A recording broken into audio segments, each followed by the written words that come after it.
नमस्कार, स्वागत है आप सभी का। अब तक हमने कश्मीर वाली स्टोरी पढ़ ली है कि कश्मीर को भारत में शामिल करने में क्या क्या प्रॉब्लम आई थी, कश्मीर को भारत में कैसे शामिल किया गया था। अब है इस वीडियो का ये नेक्स्ट पार्ट, इसमें हम और बाकी जो भी रजवाड़े थे उनको मिलाने में क्या क्या दिक्कत आई वो पढ़ने वाले हैं। तो देखो, सबसे पहले हैदराबाद। कश्मीर पढ़ा हमने, अब हम पढ़ रहे हैं हैदराबाद। हैदराबाद का जो राजा था उसका नाम आपको याद रखना है, उसका नाम था निजाम उस्मान अली खान। वहाँ पे जो नवाब होते हैं उसे निजाम बोला जाता था।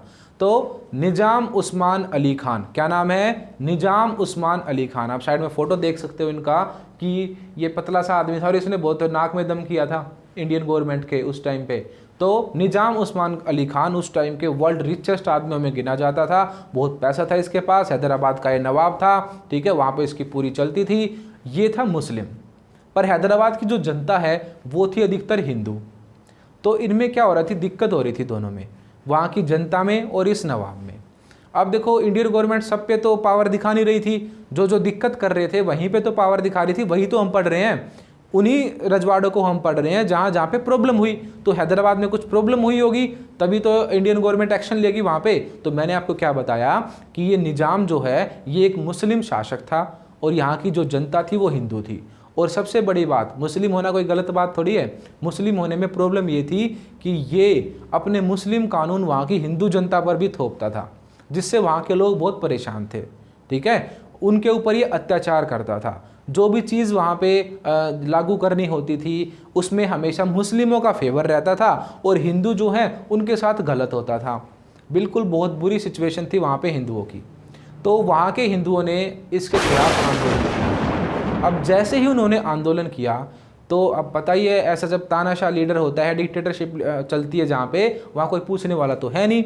इसने क्या करा, अपनी आर्मी भेज दी, अपनी फोर्स भेज दी। उस फोर्स को बोलते थे रजाकार्स। इंग्लिश वाले बच्चे भी रजाकार ही बोलेंगे, हिंदी वाले भी, क्योंकि उसका नाम था ये पर्टिकुलर।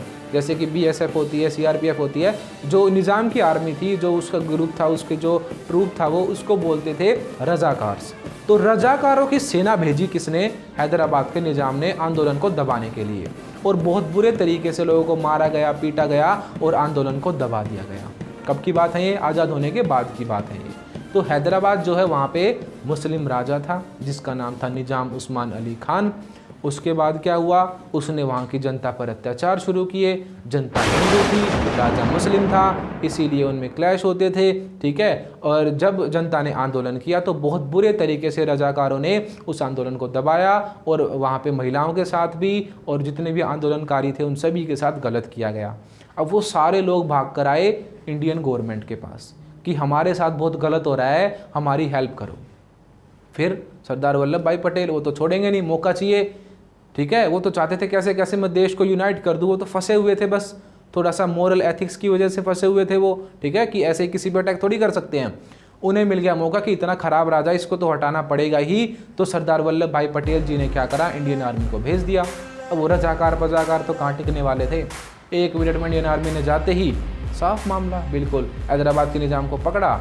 इसकी शक्ल देख लो आप, साइड में कैसी शक्ल बना के खड़ा है, साथ में पटेल जी खड़े हैं। तो निज़ाम की शक्ल देख लो कैसी हो गई थी पकड़ने के बाद, ठीक है। इसे पकड़ा, इसकी सेना को मार पीट के किया सेट बिल्कुल इंडियन आर्मी ने, और हैदराबाद को भारत में मिला लिया, ठीक है, और भगाया इस निज़ाम को यहाँ से।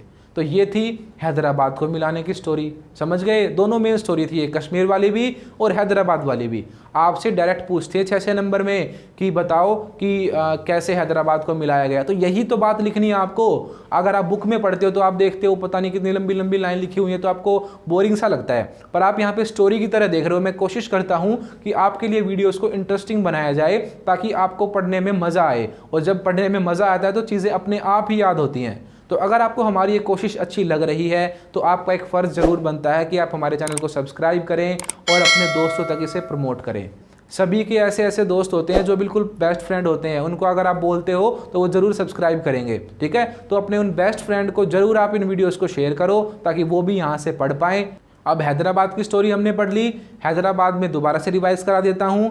राजा था मुस्लिम जिसका नाम था निजाम उस्मान अली खान। वहाँ पे जनता थी हिंदू, ठीक है। मुस्लिम शासक हिंदू जनता के ऊपर क्या कर रहा था, अत्याचार कर रहा था। जब जनता ने आंदोलन किया तो उसने रजाकारों की सेना भेज दी।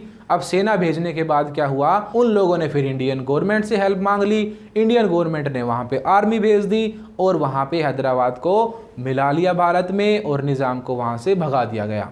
अब ये जो मैं आपको बात बता रहा हूँ कि इंडियन आर्मी गई थी, तो इंडियन आर्मी का एक ऑपरेशन था, उसका नाम था ऑपरेशन पोलो, और ऑपरेशन पोलो चला था सितंबर 1948 में, यानी कि जब निज़ाम को भगाया गया और इंडियन आर्मी हैदराबाद में गई है, ये टाइम है सितंबर 1948 का। आपको ये डेट याद रखनी है कि इंडियन आर्मी सितंबर 1948 में हैदराबाद में घुसी, रजाकारों को वहाँ से भगाया और निज़ाम को वहाँ से साफ कर दिया। बिल्कुल समझ गए। ऑपरेशन का नाम क्या है, ऑपरेशन पोलो।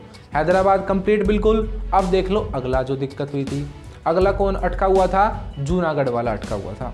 जूनागढ़ कहाँ पे है, गुजरात में एक जगह थी उस टाइम पे। आज तो गुजरात पूरा स्टेट बन गया, पहले इसमें बहुत सारे रजवाड़े थे, छोटे छोटे अलग अलग राजाओं के अंडर।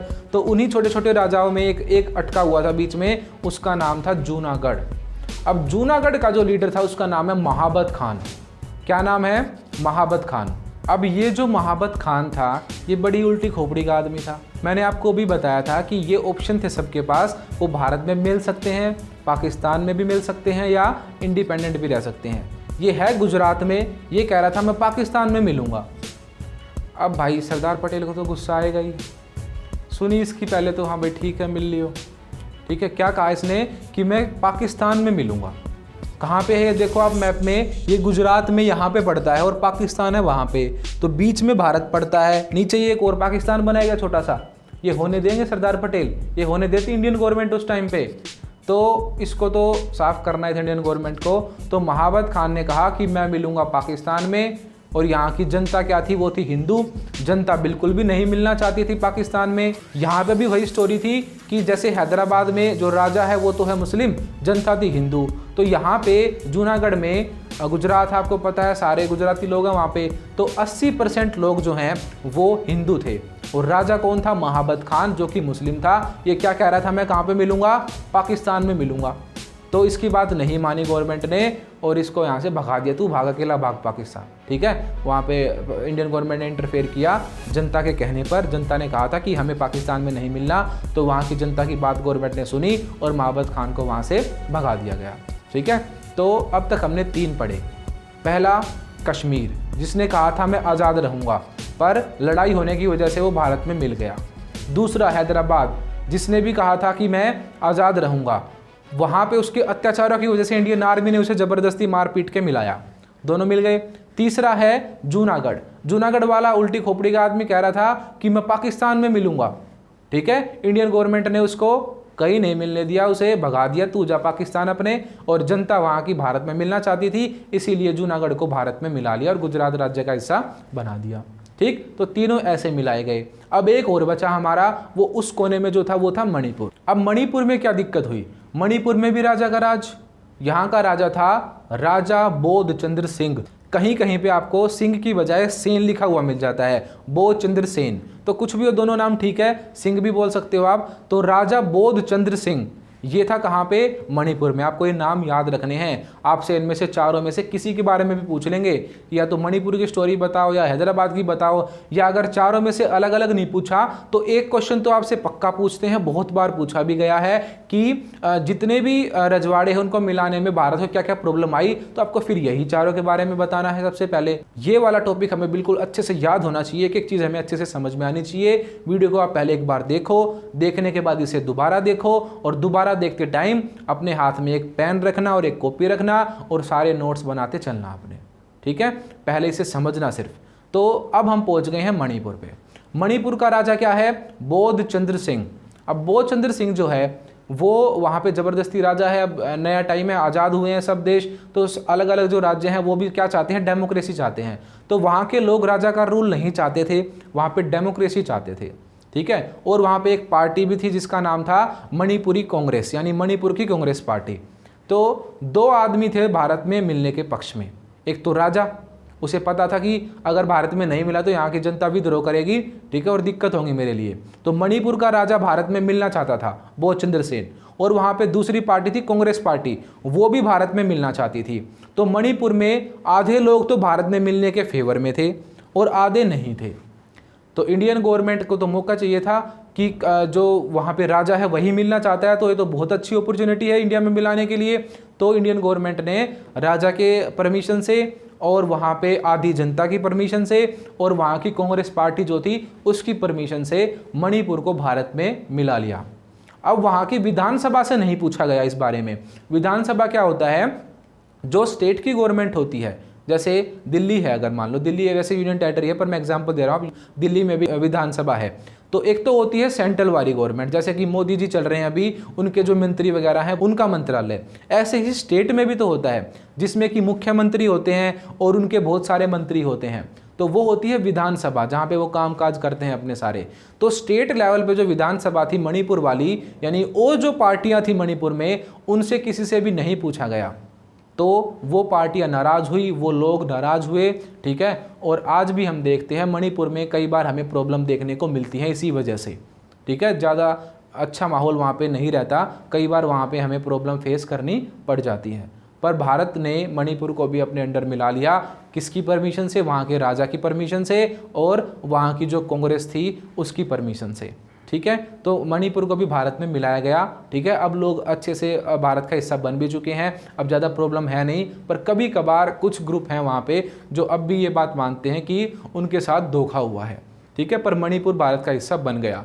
तो इस तरीके से हमारी चारों रियासतें भारत में मिला ली गई। कौन कौन सी? जम्मू कश्मीर, हैदराबाद, जूनागढ़ और मणिपुर, चारों को इंडियन गवर्नमेंट ने अपने देश में मिला लिया।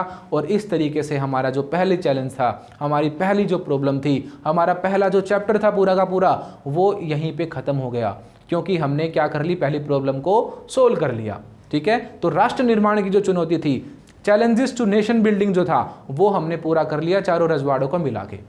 अब क्या इतना ही था? इतना ही छोटा सी चीज़ थी बस? और भी तो चीज़ें होंगी, और भी तो छोटी छोटी चीज़ें होंगी।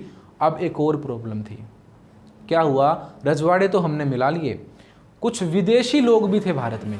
जैसे हमारे ऊपर अंग्रेज़ों का जब राज था, सिर्फ अंग्रेज नहीं आए थे भारत में, अंग्रेज़ों से पहले तो पुर्तगाल के लोग भी यहाँ पे आके जा चुके हैं, स्पेन के लोग भी आए थे, फ्रांस वाले भी यहाँ पे आए थे, ठीक है। और उनका राज अब भी था कुछ कुछ छोटी छोटी जगहों पे, अब उनसे भी सुलटना था हमें। तो अगली जो हमारी वीडियो आएगी उसमें हम देखेंगे कि जो ये छोटी छोटी जगह थी जिन पे विदेशियों का कब्जा था, उसको इंडियन गवर्नमेंट ने कैसे काबू में किया। तो ये हमारी वीडियो यहीं पे ख़त्म होती है। अगर आपको वीडियो अच्छी लगी है तो वीडियो को लाइक करो, चैनल को सब्सक्राइब करो और हमारे साथ ऐसे ही जुड़े रहो।